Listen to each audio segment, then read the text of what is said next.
So much talk about booster shots for Moderna's and Pfizer's vaccines, but what about those who got the single-dose Johnson & Johnson shot?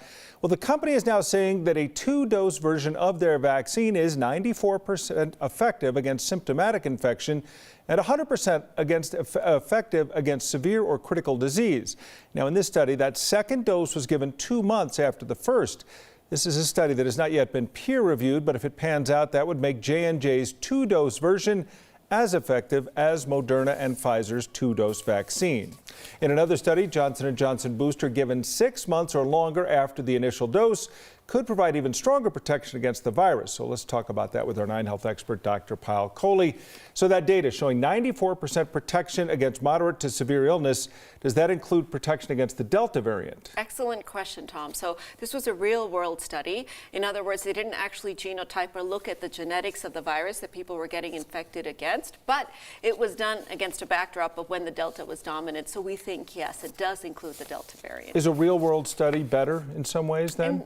In some ways it is, and this study in particular is a little bit more relevant because this data is against the backdrop of the Delta, whereas last year's data almost is less relevant at this point now that Delta is dominant. To put you in an impossible situation, Johnson & Johnson, Moderna, and Pfizer were thought to be in what order effective? Was their Pfizer more effective? This is pre-booster now. Yeah, so Pfizer was thought to have a bigger peak, so highest efficacy in the short term.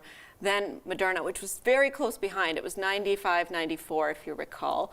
And then Johnson & Johnson. But all effective, just a matter of the ranking. Right. Now looking ahead towards boosters, is that changing? It is really changing, actually. What we're seeing is that the second dose, or booster, as we like to call it for Johnson & Johnson, actually perhaps should have been part of the initial regimen to begin with. So perhaps it should always have been a two-dose vaccine rather than a single dose. That way they all would have sort of started on the same level ground. But now with Delta, if you go and get a Johnson & Johnson booster, you are pretty much caught up, if not ahead of where you would be with just the two doses of the Pfizer and Moderna. Does it also speak to the two different types of science, the Pfizer and the Moderna, one type of science, and the Johnson & Johnson, a different type of science? You know, more than that, Tom, I think it's the timing of the boosters. And this is something we're seeing with this data coming out now, is that both Moderna and Pfizer were given very close, within 3 to 4 weeks of each other.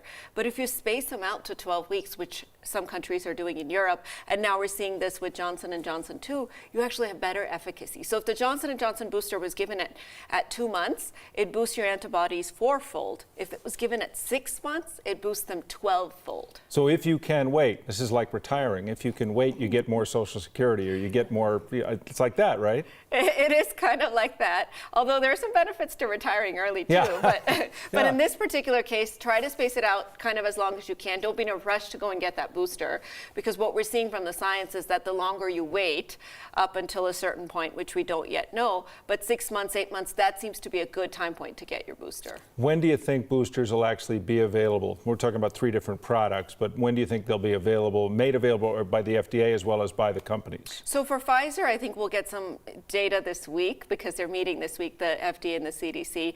For Moderna, they've already submitted it for review, but I think probably will be about a month or so before we hear, and similarly for the Johnson & Johnson booster.